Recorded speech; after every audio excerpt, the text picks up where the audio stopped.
며느리가 시집살이 하다가 방을 이제 구했어요. 그래서 막 기분이 좋아서 야 이렇게 했어요. 제가 아는 어떤 여자가 그랬어요. 또 군대 갔는데 그 군인이 시간이 다 돼서 이제 제대가 가까웠죠. 그 제대할 때 막 기분이 좋아서 야 막 이렇게 했어요. 그리고 학생이 시험이 끝났어요. 시험 끝나서 시험 끝나는 시간 다 끝나자마자 막 기분이 좋아가지고 막 그랬어요. 그렇게 세 사람의 공통되는 것은 무엇일까요? 그것은 자유죠, 그렇죠? 잘 맞히시네. 맞죠, 자유예요, 자유.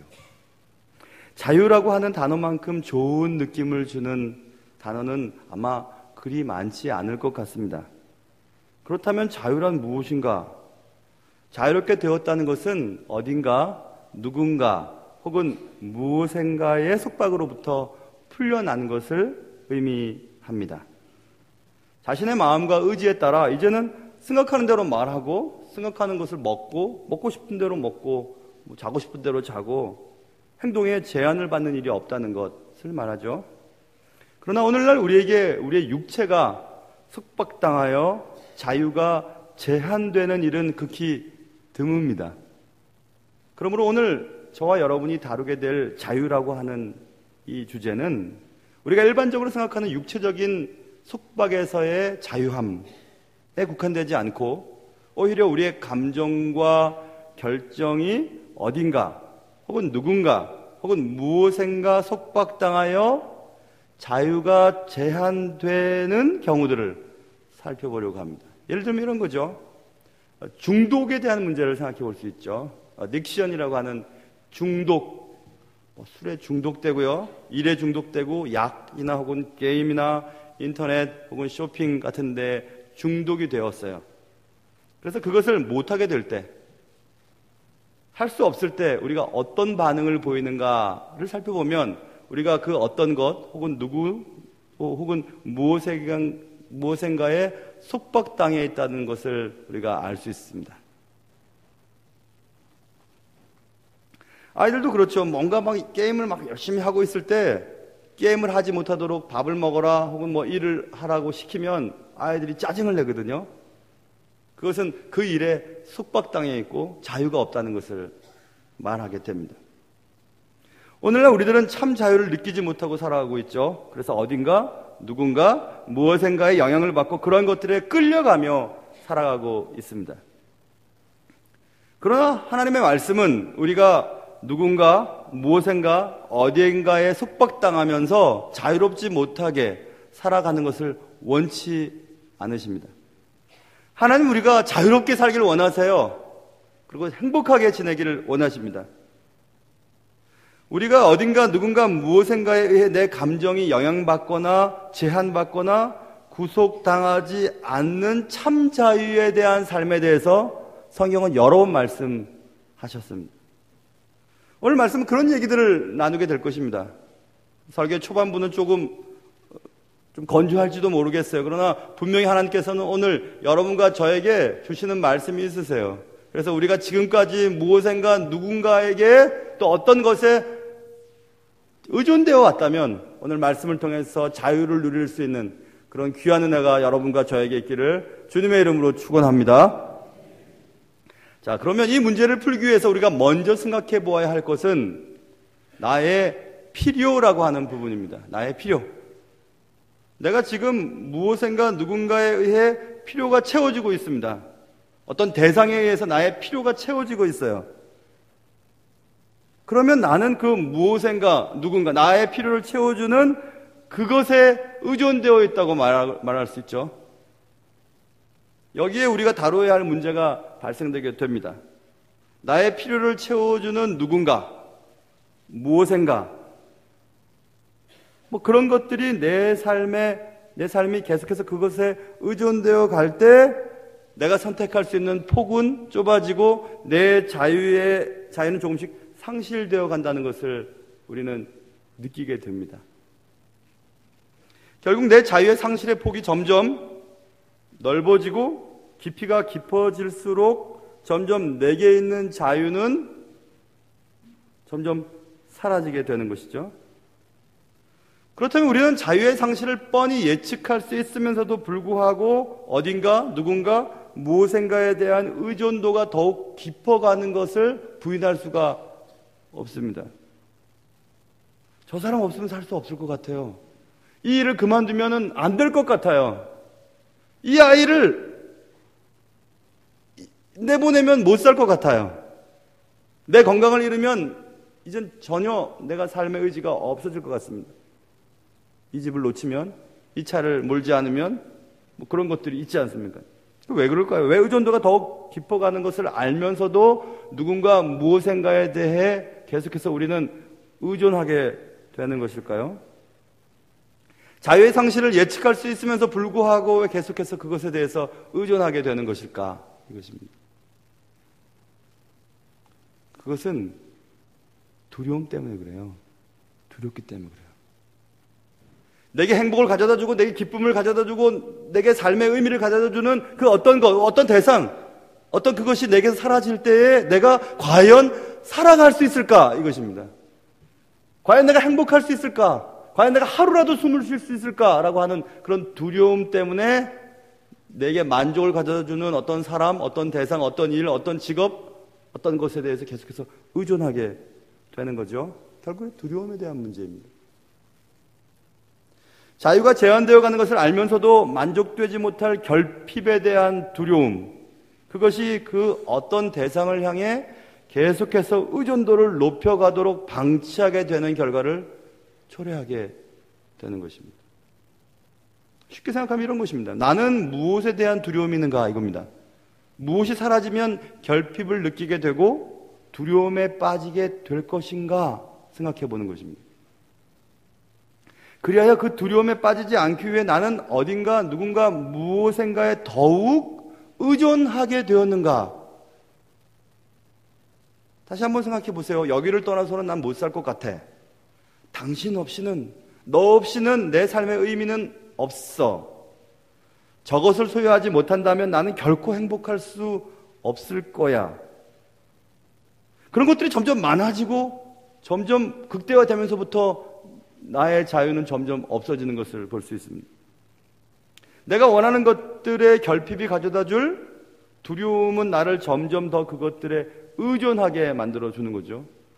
여러분, 세상을 보면 세상에 필요 없는 것들도 많지만 필요 없는 것들을 소유하고 싶어하는 욕망들도 너무 많습니다.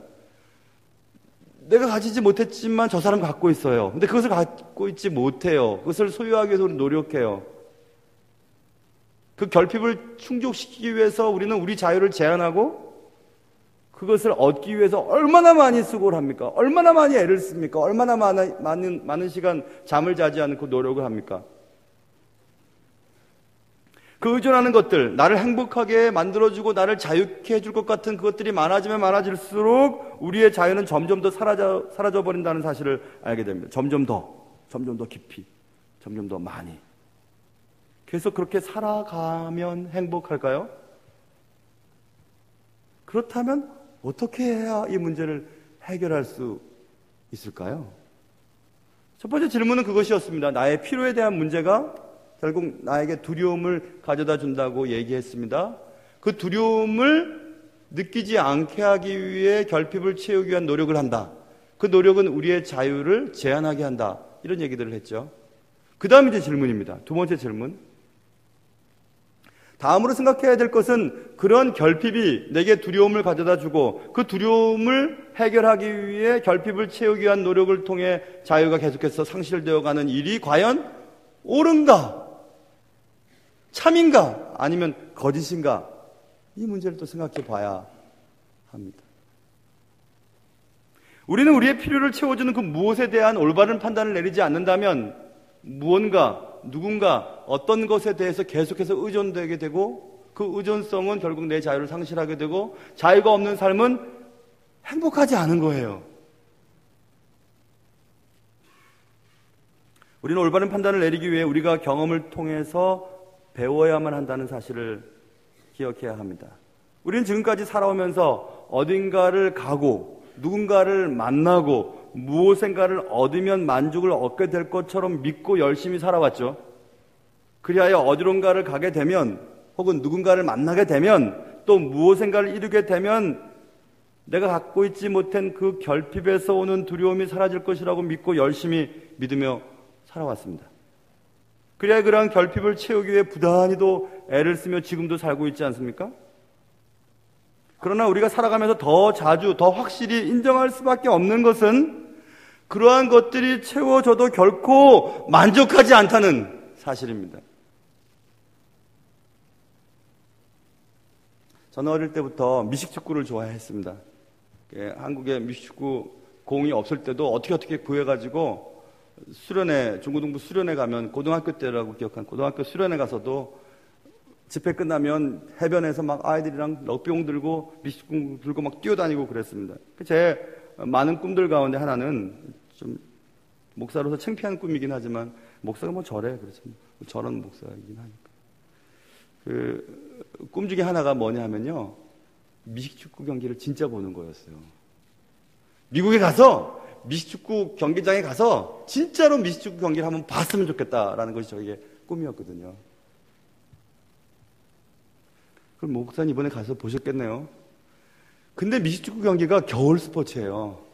10월부터 시작이 되거든요. 그래서 제가 들어와야 되는지 말아야 되는지 좀 더 있을까 한번 고민을 했습니다. 그리고 또 미식축구 경기를 보기 힘든 것은 미국 사람들이 너무 좋아하는 경기고 미식축구 경기를 보러 가려면 돈이 굉장히 많이 들어요. 가까운 곳에서 보려면 몇백 불씩 들어갑니다. 여러 가지 조건이 맞질 않았어요. 또 볼 수 없는 조건은 제가 머물고 있던 캘리포니아의 로스앤젤레스 근방에 구단이 없어요. 수십 년 전에는 구단이 있었거든요. 그러니 볼 수가 없었죠. 그런데 여러분 아세요? 8월 달에 기회가 왔습니다.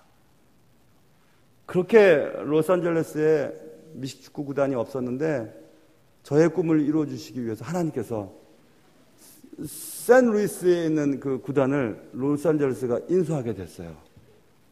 여러분 놀랍지 않으십니까? 그리고 제가 그렇게 좋아하는 달라스 카우보이 팀과 시범 경기를 8월 말에 하게 됐어요. 여러분 정말 놀랍지 않으십니까? 그런데 문제가 생겼죠. 돈이 없잖아요. 왜 이렇게 좋아하시는지. 그런데 제가 보고 싶은데 어떻게 하면 좋을까 하고 인터넷을 뒤졌는데요. 표를 샀다가 못 가게 돼서 되파는 그런 사이트가 있었어요. 그래서 저 맨 끝에 맨 위에 저 멀리서 그냥 정말 얼굴도 안 보이는 그런 자리가 나왔어요. 근데 40불이에요. 5만 원. 그걸 어떻게 목사가 사겠어요, 그죠? 몰래 샀다가 그냥 같이 있는 여자한테 얼마나 또 혼났는지 모르지만. 그래서 샀어요. 사가지고 이제 보러 갔어요. 보러 가서 그렇게 꿈에 그리던 10대 때부터 보고 싶었던 NFL, 내셔널 풋볼 리그죠. 시범 경기였지만 그것을 보았을 때 정말 하늘을 날아가는 것 같았어요. 주님을 만나는 것처럼 행복했어요. 근데 여러분, 그게 봤잖아요. 보고 나서 그 다음 또 가고 싶은 생각이 들었는가? 안 들었어요. 됐어요, 이제. 아, 그렇구나. 우리가 그토록 원하는 것들도 해보면 계속 하고 싶은 마음은 없다라는 생각을 또 했어요. 그런 거 아닐까요, 여러분? 여러분들 다 원하시는 것이 있으시잖아요. 그렇죠? 저 사람과 결혼했으면, 저 학교에 들어갔으면, 저 자리에 올랐으면, 저만큼 집에 살았으면, 저 차를 몰아봤으면 다 원하는 것이 있잖아요. 그런데 성경에 솔로몬이라고 하는 모든 것을 가진 분이 그의 말년에 글을 쓰면서 전도서 1장에 헛되며 헛되고 헛되니 모든 것이 헛되도다 이렇게 얘기했어요. 그리고 2장에 넘어가면 내가 나를 즐겁게 하기 위해 노비도 사보고 가무도 즐겨보고 뭐 땅에 물도 파서 뭐 연못도 만들어보고 과일 나무 열매도 해보고 다 해봤는데 그냥 다 그냥 시시하더라 이렇게 얘기해요. 그러니 남겨진 시간 동안 하나님을 잘 믿고 너희 때가 가까우기 전까지 하나님이 살아계신 것을 믿고 뭐 그런 얘기들을 하는 장면이 전도서에 나와 있잖아요. 모든 것을 가져본 솔로몬이 우리에게 당부하는 겁니다. 우리가 원하는 것, 그것 있으면 행복할 것 같은 것, 원해도 가져도 얼마 못 가, 헛된 거야, 이렇게 얘기해요. 그렇다면 우리는 답을 얻을 수 있어요. 우리가 갖지 못한 것을 채우기 위해서 내 자유를 다 제한하면서 그것을 위해서 밤낮으로 노력해서 그것을 얻는다고 해도 우리의 행복은 오래가지 않을 것이라는 것입니다. 오래가지 않을, 영원하지 않은 것을 위해서 내 자유를 포기하면서 살아가는 것이 그럼 과연 옳은가? 그렇지 않다는 겁니다. 자, 이제 두 번째 질문의 해답이 나왔어요. 결핍되는 것 때문에 두려워해서 결핍을 해소하기 위해 노력하고 내 자유를 제한해서 그것을 얻기 위해 노력하고 애쓰고 어떤 대상을 얻기 위해 애쓰는 것이 옳은 일인가? 그렇지 않다는 것입니다. 자, 이제 우리는 답을 내릴 차례가 되었어요. 그렇다면 진정한 자유가 무엇이지? 우리가 누리며 살아가야 할 자유는 무엇인가? 하나님이 우리에게 기대하시는 것은 무엇인가? 어떻게 사는 것이 행복한 일인가? 그것입니다. 그 자유는 누구로부터 어떻게 주어지는 것인가? 이것입니다. 자, 제가 짧게 답을 내리려고 합니다. 자, 보세요. 자유는, 우리가 원하는, 그리고 하나님께서 우리에게 기대하시는 자유는, 우리가 정말 취해야 할 자유는 사람으로부터, 조건으로부터, 환경으로부터 얻어지는 것이 아니라라는 겁니다. 노력으로 도달해서 이루어지는 것도 아니라는 겁니다. 진정한 자유라고 하는 것은 오직 하나님께서 우리에게 주실 때 가능하다는 사실입니다. 그러므로 진정한 자유는 얻는 것이 아니라 오히려 받는 것이에요. 자유는 우리가 노력해서 취득하는 것이 아니라 어떤 수준에 도달해서 얻게 되는 것이 아니라 무엇을 가지면 얻게 되는 것이 아니고 누구와 살면 얻게 되는 것이 아니고 어떤 자리에 오르면 얻게 되는 것이 아니고 하나님이 우리에게 주시면 우리가 누릴 수 있는 것이 진정한 자유요 행복이라고 하는 것을 성경은 말씀하고 있습니다. 그래서 두려움의 극복, 우리가 결핍된 것 때문에 두려워하는 그 두려움의 극복은 소유에서 얻어지는 것이 아니라 하나님이 그것들을 해결해 주실 때 가능하다는 것입니다. 그것이 어떤 것일까? 그것은 진정한 자유는 내가 무슨 짓을 해도 전적으로 나를 수용해 주는 대상이 있을 때 그것을 느끼게 되죠. 아이들이 어릴 때 뭐 먹고 싶은 대로 먹고 싸고 싶은 대로 싸도 괜찮아요. 엄마가 다 치워주니까. 뭐 실수를 해도 괜찮아요. 아무것도 모르니까. 괜찮아요. 그 아이들은 지멋대로 살아갑니다. 무엇을 해도 괜찮아요. 그리고 엄마가 얘기하죠. 너 잘못이 아니야. 너 아무것도 모르는데 뭐. 그렇게 일을 저지르는 것이 당연해. 계속 받아줘요. 그럼 아이들이 그 속에서 사랑을 먹고 자라죠. 특별히 노부모님, 할아버지 할머니 모시고 살아가는 집은 더 하죠. 얘야, 애들 버릇 나빠진다. 그냥 그게 맞나요? 애들 뭐 아무튼 기죽는다 그냥 봐주고 이렇게 하면 아이들이 자유롭게 살죠. 그거예요, 여러분. 그게 무슨 말일까? 하나님이 날 사랑하신다는 것을 믿는 거예요. 내가 무엇을 해도 어떻게 살아도 하나님께서 괜찮아. 너 그렇게 할 수 없다는 거 알아. 네 잘못이 아니야. 라고 계속해서 말씀해 주실 것을 믿는 거예요. 하나님 우리를 사랑하십니다. 온전히, thoroughly 사랑하세요. 정말 사랑하세요. 하나님은 불완전한 사람들을 더 사랑하십니다. 마치 우리가 정말 좀 부족한 자녀들에게 더 마음을 가고 그 자녀를 위해서 더 생각하는 것처럼 오히려 부족한 사람들, 불완전한 사람들을 더 사랑하세요. 괜찮아. 네 잘못 아니야. 괜찮다고 말씀하세요. 하나님 우리가 생각하는 것처럼 하늘의 두목 자리에 앉으셔서 우리가 잘못하면 막 징계를 내리시고 번개를 내리시고 잘못했다고 막 건강을 치시고 그런 분은 아니십니다. 그런 분은 아니세요. 그래서 우리가 잘하면 새벽 예배 열심히 나오고 뭐 헌금 제때 드리고 봉사 열심히 하면 우리 자녀들이 잘 되고 내게 건강에 문제가 생기지 않고 뭐 진급도 잘 되고 그렇게 하시는 분은 아니세요. 하나님은 우리가 노력하고 우리가 행위에 따라서 우리를 판단하시고 우리에게 대우하시고 상급을 주시는 분이 아니세요. 하나님은 우리의 신분 때문에 우리를 사랑하세요. 사단은 얘기하죠. 아이고 하나님 얘 교회 다니지만 어떻게 사는지 아세요? 뭐 욕할 것 다 하고요. 뭐 사람들 속일 것 다 속이고요. 얼마나 지저분한 삶을 살지 못해요. 사는지 몰라요 하고 막 얘기할 때 주님은 그래? 사단은 그렇게 얘기할 때 하나님은 그 속에 십자가를 바라봅니다. 그런 나와 여러분을 위해 돌아가신 십자가를 믿는 그 믿음을 보시는 것입니다. 하나님 아버지세요. 그래서 오늘 우리가 다뤄야 되는 두려움 때문에 자유가 제한되는 일들을 살펴보았는데요. 요한일서 4장에 보면 사랑 안에 두려움이 없고 이렇게 써 있어요. 온전한 사랑이 두려움을 내쫓나니 이렇게 써 있습니다. 오직 하나님만이 결핍에서 오는 두려움을 사라지게 하실 수 있는 유일한 분이세요. 안식년 기간 동안에 제일 많이 들은 질문이 뭐냐 하면요. 저에게 얘기들을 하세요. 교회 걱정 안 되세요? 이렇게 물어보세요. 자리 그렇게 오래 비워도 돼요? 이렇게 물어보세요. 여러분 아세요? 근데 저는 교회 걱정 한 번도 안 했어요. 교회 걱정 하나도 안 했어요. 왜 그런지 여러분 아세요? 전 자유했어요. 내가 노력해서 뭐 교회가 부흥됐나? 내가 노력해서 교회 건물 지었나? 내가 노력해서 뭐 어떻게 했나? 제가 한 게 아무것도 없으니까. 한 게 없으니까, 투자한 게 없으니까, 노력한 게 없으니까 잃을 것도 없는 거예요. 그래서 자유함을 느꼈습니다. 그렇다면 여러분들 생각에 우리 목사님 우리 안 사랑하나 보다.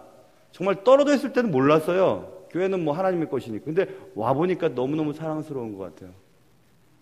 너무너무 사랑스러워요 또. 내가 노력해서 얻은 구원이라면, 내가 노력해서 얻는 하나님의 사랑이라면 우리는 그 사랑을 잃어버릴까 봐 너무너무 노력합니다. 그게 율법주의자예요. 교회를 열심히 다니면 잘 될 거야. 내가 열심히 생활하면, 교회 봉사하면 잘 될 거야. 아닙니다. 그런 거 아니에요. 그럼 왜 봉사해야 되죠? 하나님 나를 사랑하시니까 그렇게 하는 거예요. 감사해서. 하나님에게 다 주셨으니까 감사해서 11조를 구별하는 거지요. 11조를 구별했더니 돈 놓고 돈 묶입니다. 많이 투자하세요. 아닙니다. 그거 아니에요. 나의 실패에도 불구하고 여전히 나와 함께 하신 하나님, 그 하나님의 신실하심을 믿는 그 믿음이 내게서 삶의 두려움을 사라지게 만들어줍니다. 얼마나 감사한지 몰라요. 그래서 가지지 못해도요, 건강이 나빠져도요, 내게 사랑하는 사람들이 떠나가고 나를 힘들게 하는 사람이 나타나도 괜찮아요. 괜찮아요. 그것 때문에 내 삶의 행복이 사라지지 않습니다. 내 삶의 자유가 속박당하지 않아요. 그로부터 내게 기쁨과 그로부터 내게 행복이 온 것이 아니기 때문에, 하나님으로부터 내게 온 것이기 때문에 아무렇지도 않아요. 감사할 수 있어요. 근데 그런가 아닌가 한번 생각해 보라는 것입니다, 여러분. 노력해서 얻은 것이 아니기 때문에 잃을 것도 없다고 하는 그런 자신감이 내게 자유함을 가져다 주기 때문에 그렇습니다. 자, 이제 우리는 분명히 짚고 넘어가야 할 것이죠. 이제 나는 더 이상 내가 무엇을 가졌고 어디에 살고 있기 때문에 만족해하며 살아가는 사람이 아니라고 하는 사실입니다. 누구 때문에 행복한 존재가 아니에요. 남편이 못해주고 아내가 못해주고 부모님이 잘해주지 못하고 자녀들이 내게 속상해서 내가 행복하지 않은 게 아니에요. 그건 아무것도 아닙니다. 내가 자녀에게 얼마나 의존되어 있는지, 내 남편에게, 내 아내에게 너무나 얼마나 의존되어 있는지에 따라서 내 자유가 자꾸 바뀌고 행복이 자꾸 바뀌기 때문에 옳은 것은 아니죠. 그래서 오늘 본문은 우리에게 분명한 사실을 정확하게 알려주고 있죠. 오늘 제가 읽은 본문, 사람을 두려워하면 올무에 걸리게 되거니와 여호와를 의지하는 자는 안전하리라, 이 말입니다. 사람을 의지하고 사람으로부터 오는 것을 자꾸 기대하고 그러면 그것 때문에 넘어져요. 자꾸 올무에 빠져요. 덫에 걸려 넘어집니다. 그러나 하나님을 의지하면 안전해요. 만족해요. 행복해요. 자유로워요. 그걸 말하고 있습니다. 하박국 선지자가 하박국서를 기록하면서 이런 얘기를 합니다. 무화과 나무 농사를 지었는데 나무에 열매가 없어요. 시들시들 말라. 그래서 포도나무를 심었더니 이게 웬걸요? 포도나무에 열매가 하나도 열리지 않았어요.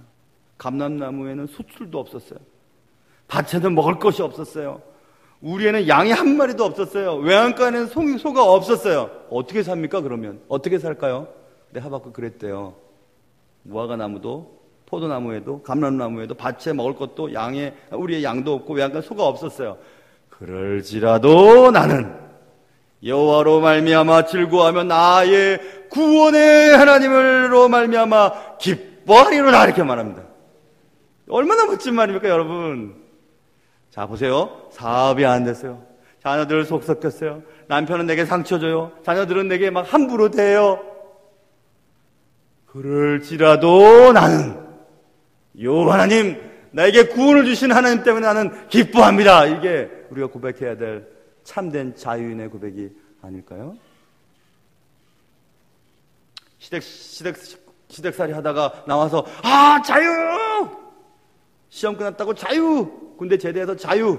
그게 정말 자유를 가져다 줄까요? 얼마나 오래 갈까요? 하나님으로 말미암아 자유, 하나님으로부터 오는 행복, 하나님 때문에 얻는 만족, 그것을 누릴 때 진정한 자유인으로 삶을 살 수 있습니다. 왜냐하면 하나님은 나를 온전히 사랑하기 때문에 그래요. 내 행동에 따라 하나님의 사랑은 달라지지 않습니다. 히브리 성경의 히브리 단어에 헤세드는 unconditional love예요. 컨디션, 조건에 따라 사랑하지 않고 unconditional, 무조건적으로 사랑하는 사랑이 그 하나님의 사랑이에요. 조건 없는 사랑이며 포기할 줄 모르는 사랑이며 지칠 줄 모르는 사랑이 하나님이 여러분과 저를 사랑하는 그 사랑이에요. 그래서 내가 뭘 잘해서 하나님과 사랑하지 않아요. 목회 잘한다고요? 여러분 사업 잘한다고요? 뭐 열심히 봉사한다고요? 그래서 사랑하지 않아요. 하나님 그냥 사랑하세요. 하나님은 조건 없이 사랑하세요. 하나님은 여러분을 그냥 사랑하세요. 다 괜찮다 하세요. 네 잘못 아니라고 말씀하세요. 이게 하나님 사랑이에요. 하나님의 무조건적인 사랑, 포기하지 않는 사랑, 지칠 줄 모르는 그 사랑, 중지하지 않는 그 사랑이 우리에게 안전을 가져다 주고 내게 기쁨을 가져다 주고 내가 의지하던 그것들이 사라져도 나는 절대로 그것 때문에 흔들리지 않아요. 하나님이 나를 온전히 사랑하시기 때문에. 여러분, 세상을 살다 보면 다른 사람은 가졌는데 난 갖지 못해서 그것 때문에 힘든 경우들이 왜 없겠습니까? 아까 말씀드렸잖아요. 결핍이라고 하는 것은 자유를 제한해요. 그 결핍을 채우기 위해서 내가 갖지 못한 그것을 갖기 위해서 얼마나 노력하고 있는지 몰라요. 맞아요. 그렇게 사는 게 당연해요. 결핍은 두려움을 낳기 때문에 그렇죠. 그저께 목사님들과 어디를 가게 되었어요. 목사님들의 나중 이제 노후 준비를 어떻게 하는지 뭐 이렇게 얘기를 전 젊으니까 아직. 근데 뭐 연금, 응급 들었다, 뭐 어떻게 한다 했는데 가만히 생각해 보니까는 저와 제 아내는 아무것도 없더라고요. 그래서 제가 어떻게 할까 생각을 했어요. 잠깐. 그러다가 어떻게 생각했는지 아세요? 하나님이 나의 보험이십니다. 하나님 나의 전부이십니다. 그랬어요. 제 마음속에. 교만하죠? 여러분 어떠세요? 우리 내면에서는 꼭 어디를 가야 하고 누군가를 반드시 만나야 하고 무엇인가를 틀림없이 이루어야만 하고 저것은 반드시 손에 넣어야만 한다고 하는 것들이 내 내면에서 속삭이고 있습니까? 아니면 혹시 소리 지릅니까? 너 뭐 하는 거야? 이거 준비 안 하고. 너 뭐 하는 거야? 그 자리에 계속 버티어 있어야 되는 거 아니야? 너 뭐 하는 거야? 그걸 챙겨야지.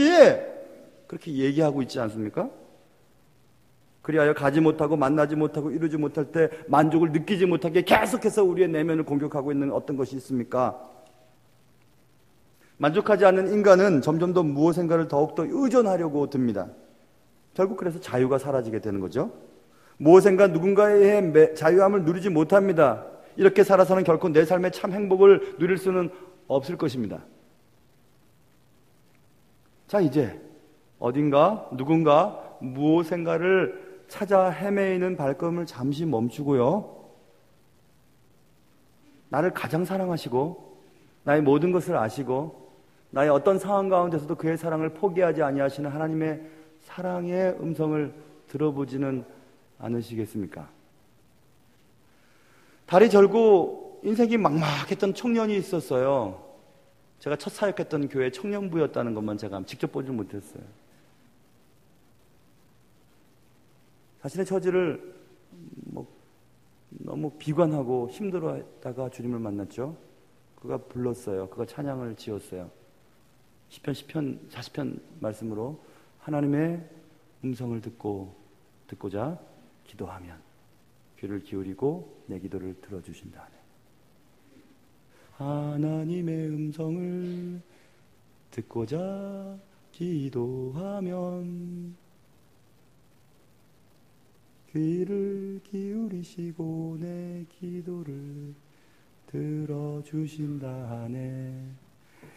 깊은 웅덩이와 수렁에서 끌어주시고 나의 발을 반석 위에 세우시사 나를 튼튼히 하셨네. 그 찬양을 지었어요. 그게 우리가 부르는 하나님의 음성을 듣고자 기도하는 거예요. 멍청한 제가 이 찬양을 맨 처음에 들었을 때 하나님의 음성을 듣고 자 기도하면 이렇게 생각했어요. 그거 아니에요. 하나님의 음성을 듣고 자 기도하면이에요. 여러분도 또 하나님의 음성을 듣고 자 기도하면 이렇게 생각하지 마세요. 그럼 하나님이 깊은 웅덩이와 수렁에서 우리를 끌어서 든든한 반석에 세워주시고 괜찮아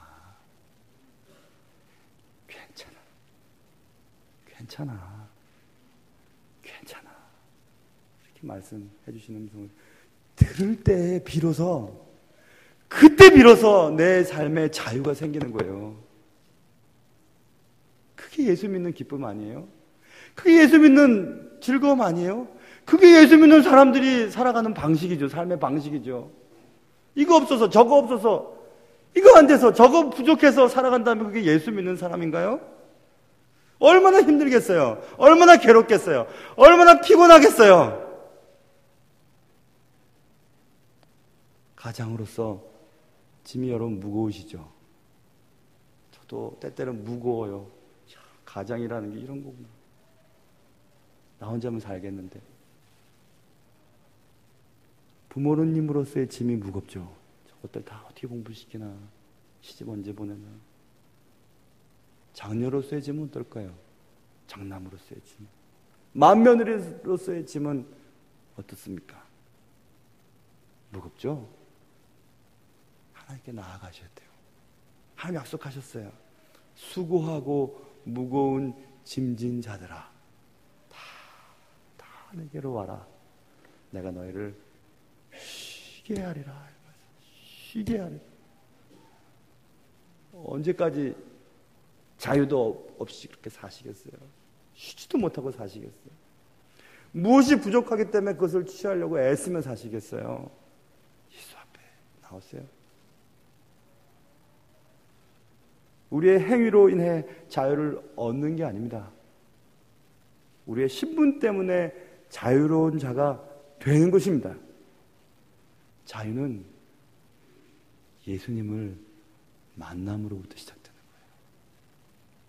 주님은 우리에게 약속하셨어요. 진리를 알지니 진리가 너희를 자유케 하리라. 기도하겠습니다. 하나님 아버지, 가진 거 감사하지 못하고 갖지 못한 것 때문에 얼마나 가슴을 치고 힘들어하며 마치 노예처럼 일만 하고 결핍된 거 채우려고 애쓰며 삽니까? 그로 인해 우리는 정말 행복하지 않습니다. 하나님 아버지, 오늘 주님이 말씀하셨던 것처럼 진리를 알면 진리가 너희를 자유롭게 할 거야. 수고하고 무겁니 다 내게로 와라. 내가 너희를 쉬게 해줄게. 약속하셨습니다. 주님, 우리를 불쌍히 여겨주시고 나의 부족한 것 그대로 사랑하시는 하나님의 품 안에서 참된 자유를 누리며 참된 행복을 누리며 살게 하여 주시옵소서. 귀하신 예수님의 이름으로 기도합니다.